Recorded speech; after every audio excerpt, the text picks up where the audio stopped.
Hey guys, we're in Southern California, a cute little town called Seal Beach, and we're checking out the Vika Plus. This is a 2018 version. I've reviewed it a couple times before actually, and this company's been around since 2014. So the first version was in 2015, and it's pretty similar actually. Not a whole lot has changed. I would say it's been refined. The biggest aspect of that refinement is this new spin tech, the battery. So this is the B1, and then in the rear, down here we have the R6, 350 watt nominal, up to 500 peak. And then that awesome display. I really love how compact it is, but it's still easy to read, and it's got a button on top and two on the front. You've still got the trigger throttle, as well as a high resolution cadence sensor, 12 magnets down there. It's just subtle. It starts smoothly, it's quiet, it works really well. A lot of the design features on this bike, they're kind of like this classic European or almost like a vintage feel to me. And I love how, this has a step through it. So in addition to being a folding bike, it just has a really low standover height and makes it easy to approach. And then that folding joint right here, it's not super wide. So it's not like you're gonna, bump your feet or your calves on it when you pedal. Sometimes there are folding bikes that have a bigger joint, and I was riding with my ex-girlfriend. Maybe this is why things didn't work out, but she was pedaling, hit her knee, and it bruised her, and she was bummed out about that. And so I love to see a folding bike like this with a smaller joint, and it's a beautiful bike. You can see a lot of the hardware here that you'll notice. That's like silver spokes, silver hub, machined sidewalls on these silver rims, linear pull brakes in the front. Sometimes you see those, they're called like V brakes. Same with the telescoping stem, low-rise handlebar, and then the faux leather ergonomic grips and velo saddle here with a spring. So it does have a little bit of kind of absorption going on there. The bike's fairly efficient. The tire size isn't especially wide. It's 1.75, and they're 20 inch in terms of diameter. I love that the tires they chose have the Kenda K-Shield puncture protection. It's going to keep this bike rolling a little bit longer. Sometimes you have a folding bike and it gets stowed away and you forget, like, oh, is the tire full? And maybe you're out in a new place and you're near some thorns or something like that. These tires, hopefully they're going to keep you protected, but it is a good idea to check out that PSI rating. It's interesting because it says 40 to 65. That's a fairly big range, but depending on your weight, you might want to lower it a little bit to add some comfort. Because again, 1.75 versus 2 inches or 2.125, they're a little bit more efficient. You can see they don't have a whole lot of like grippy tread going on there. So coming back to that sort of wider saddle that's sprung, this is not a kind of bike I would want to ride off-road, but it's going to get a little bit better like range per charge, which is really nice. And I feel like the balance and the weight distribution is decent. The hub motor is fairly compact in the back. It stays really hidden, especially with this little bag. And actually, that's like a cover that you can fold this bike up, and then you can put it into this and then carry it on your shoulder or put it in your car. A lot of times on buses or trains, they don't allow dirty, wet bikes. So depending on where you're at and the weather, you can put it in that bag and then it's allowable. And of course, it's just going to keep your car a lot cleaner and nicer. So I love that. And it's just neat the way they've designed this to hang off the side of the rear rack. This is a fairly standard rear rack. It says maximum weight capacity 25 kilograms. That's about 55 pounds. It has the spring latch going on here. Clip-on panniers would work pretty well. And at the lower left side of the bike, you can see a magnet, and it matches that front magnet. So when you fold the bike, they connect and it keeps this from coming unfolded. It's not perfect. Magnets can still come disconnected, but you could always use like plastic bungee cords or sometimes Velcro. There's a lot of options for keeping bikes folded, but at least it comes with a starting point. And I love that, of course, in addition to having this support arm down here to kind of rest and stabilize the bike, you can lift it up and you can kind of trolley it around so that you don't have to carry the bike. The bike itself, with all the accessories and everything on it right now, weighs about 49.5 pounds. So even though folding bikes sometimes look small, the weight isn't necessarily that much less from full-size bikes. We were looking at the Blix Aveny the other day, and it was like above 50 pounds, but it probably gives you a stiffer ride feel compared to this, where there's like a single tube. You'll notice there's like reinforcement right here. It's like a gusset, so that they're trying to make this as stiff as they can. There's a little bit of frame flex. And then back to these joints and stuff, it's really hard to get that perfect in terms of stiffness and then ride quality comfort we talked about versus compact stability. But one way that they have added some performance characteristic here is these awesome Welgo folding platform pedals, and they are alloy. So a lot of times you'll see plastic folding platform pedals, and that's what we have over here on the Blix Travel. This is their like super small bike. This one only weighs like 40.5 pounds, so it's a lot lighter, but again, plastic pedals, no fenders, even smaller wheels, a less powerful motor. It's kind of neat to see these back to back and test ride them. I of course prefer our rear mounted motor. A lot of your body weight and your cargo weight tends to be towards the back portion of the bike, and then having a normal front wheel, it's just a little bit more nimble. It's easier to steer, and I appreciate that.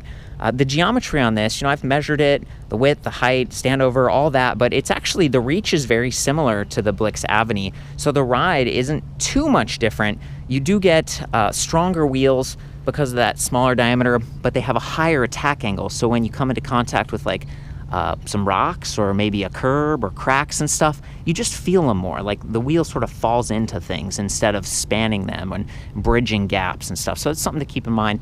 Nice plastic SKS fenders. They're fairly durable. They've got the mud flaps. So if you are folding this thing, it's not like they're going to get bent or scratched up and rusted like steel could. And I like that in the rear here, we've got that rack attached to the fender just to give it even more stability. The brakes on this they're fairly traditional mechanical linear pull, so it doesn't have disc brakes.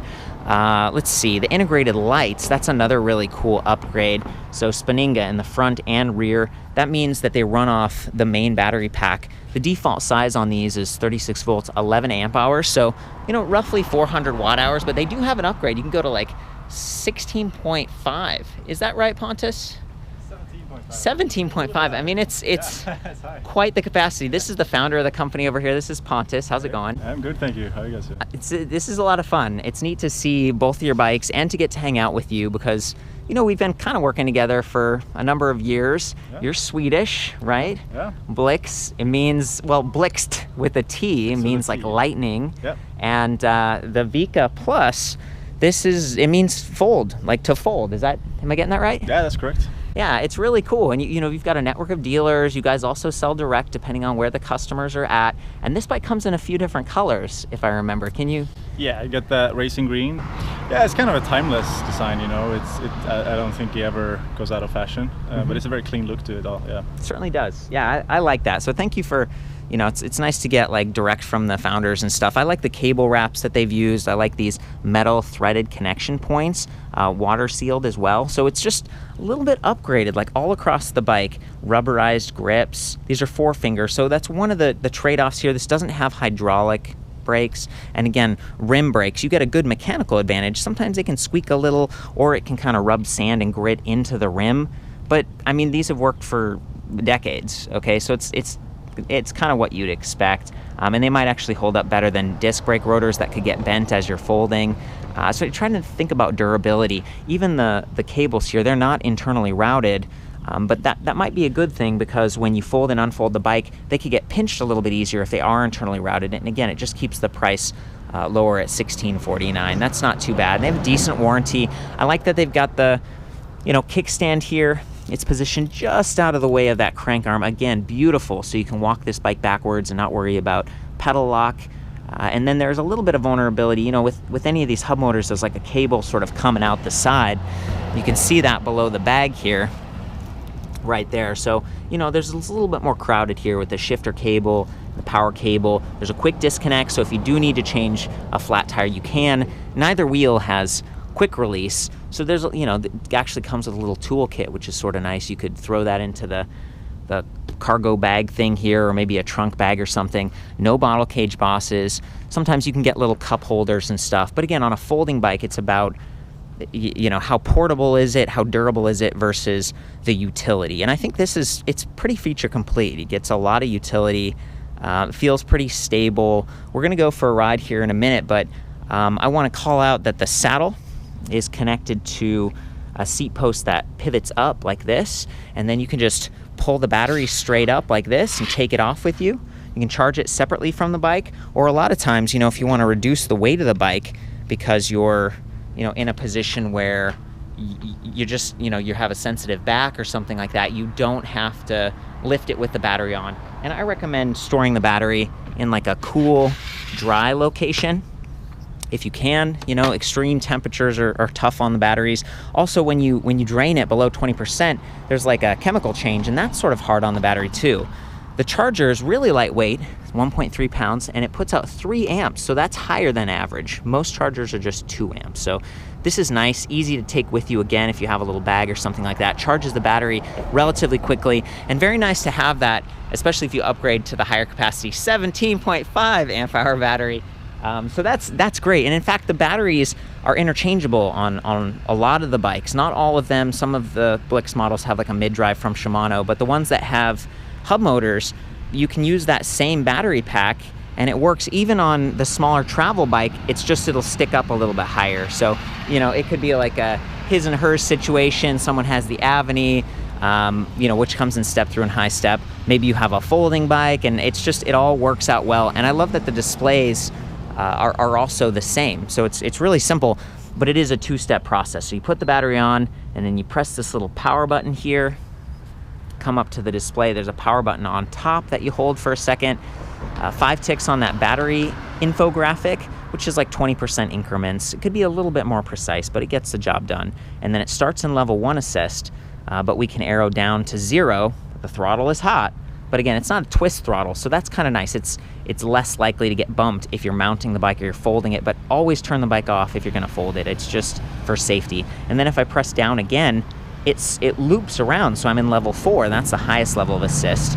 And as you use the throttle, there's actually a little power chart here that sort of ramps up, shows you how much energy the system is drawing, and then speed over on the right. If we tap that power button, it goes from current speed to average speed to max speed, odometer, trip distance, trip time. So there's plenty of readouts here. And then if you want, you can hold the up and down keys simultaneously to get into the settings. So you can clear the trip meter here. No, I'm gonna press the power button to cycle through. Backlighting, 1, 2, 3, this is backlit, so we'll leave it on 1, that's fine. And then miles or kilometers. So it's really great. You just hold that power button again for a few seconds to get out, and that's it. I think we're basically ready to go, but I was hoping that maybe you can walk us through and do a quick fold and talk about, you know, how to do that correctly, Pontus. So one thing I noticed is that there is a locking point at the middle of the frame here so that this won't come unfolded. And then up here, this is just, it's based on, you know, tightening by hand. Go ahead and take us through this. Maybe start by dropping the stem here. This is telescoping. Oh, you know what? It's important to mention this. Sometimes taller riders will raise this really high, like as high as they can, but there's a minimum insertion point marker on this. If you take it too high, you can stretch the cables, especially when you turn. See how it's pulling that? It's pulling the bigger cable. Just be careful with that, not to overdo it. So go ahead, Pontus, I'll follow you. Okay, so the first step here is just undoing that stem, folds it down. Just doing the pedals, love those pedals. And then maybe dropping the seat post a little bit. Kickstand, midpoint. There we go, look at that, very quick. I just love that. And then this, you'll notice that the chain ring is not hitting because of that little platform. I feel like this is great. You can even trolley it around, like I was saying before. It's a great design, and you made it look easy. I appreciate that, buddy. Yeah. Thank you. It's pretty easy. Yeah. You know, this has been one of the more popular like folding bikes at some of the shops I've gone to. Do you want to call out any dealers? Just shout out. Absolutely. We have both in the bigger cities. We have Seattle, Seattle e-bike, Electric Bikes Folding Northwest. We have LA, both Bike Attack, Electric Bikes LA. Down in San Diego, we have Fly Rides, Nice Wheels, or NYCE Wheels. Yeah, sorry, yeah, in those New York guys. City. Denver, Colorado, Best Electric Bikes, and yeah, all over the place. Plenty of. Yeah, this is great. It's nice to be able to go and, you know, touch the bike and, you know, test ride it a little bit and compare it, especially if they carry some other models. So thank you for that. Yeah, thank you. Okay guys, I'm just gonna start off and try to show you what the bike looks like. Riding down the street, checking out some palm trees. I'm in level 3 assist. It gives me a good feeling of like zippiness, but it's not overwhelming.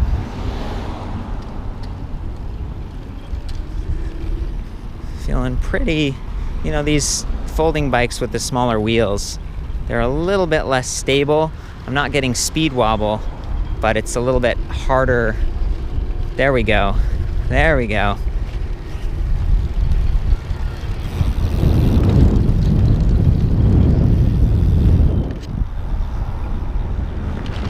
Gotta love that.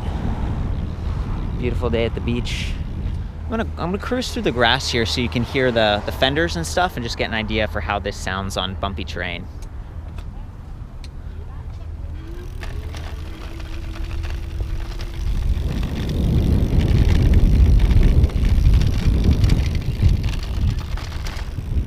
Just a little bit of rattling going on. I think it's just some of the plasticky fenders and stuff. That's not too uncommon.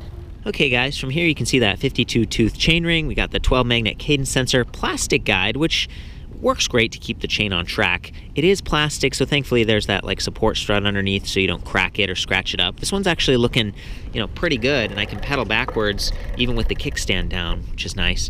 And then back there, that's a 14 to 28 tooth. And then the motor, it's the same 350 watt hub motor that you can find on their larger size bike, the Aveny. This one starts and feels a little bit zippier because of the 20-inch wheel, so smaller wheel diameter gives you an increased mechanical advantage on the motor, and then, you know, they say it's like 60 newton meters of torque, so it's pretty good. And then I just love those, you know, larger aluminum alloy, stiff, sturdy, Welgo folding platform pedals. Love that. So I'm gonna hop on and we'll just cruise away. I'm gonna take this, I'm gonna start it out in level 1 assist, okay? And then I'm gonna go up to 5.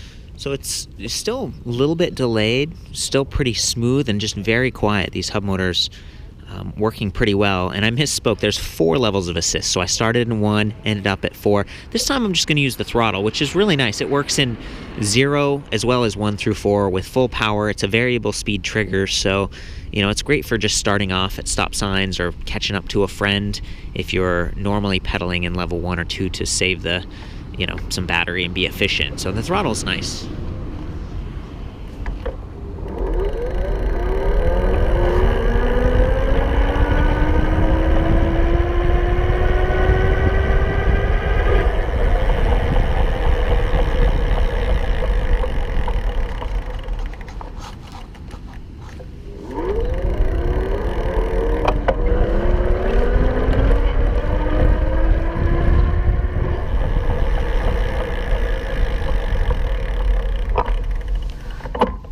Hey buddy, do you want to trade me off real quick? Let's do it. Okay, I'm gonna hop on the cute little travel. I'll just follow you along.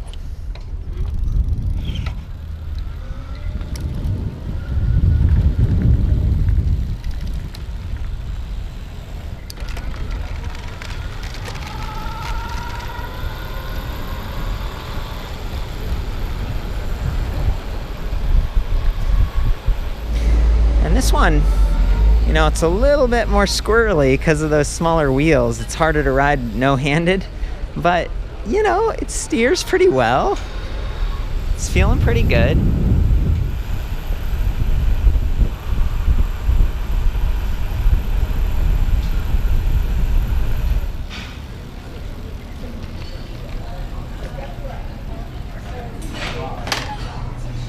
Well guys, it's been a lot of fun. We're just cruising down Main Street here and we found a little like restaurant and grill kind of thing, you know, and with the folding bikes, it's like you could lock it up to a pole like we see over there, or you could just fold them up and kind of like wheel it back by your table just for another, you know, another layer of convenience and security. I think it's really cool. And, you know, we've got the Vika Plus, we've got the travel right here. Both of them could fit.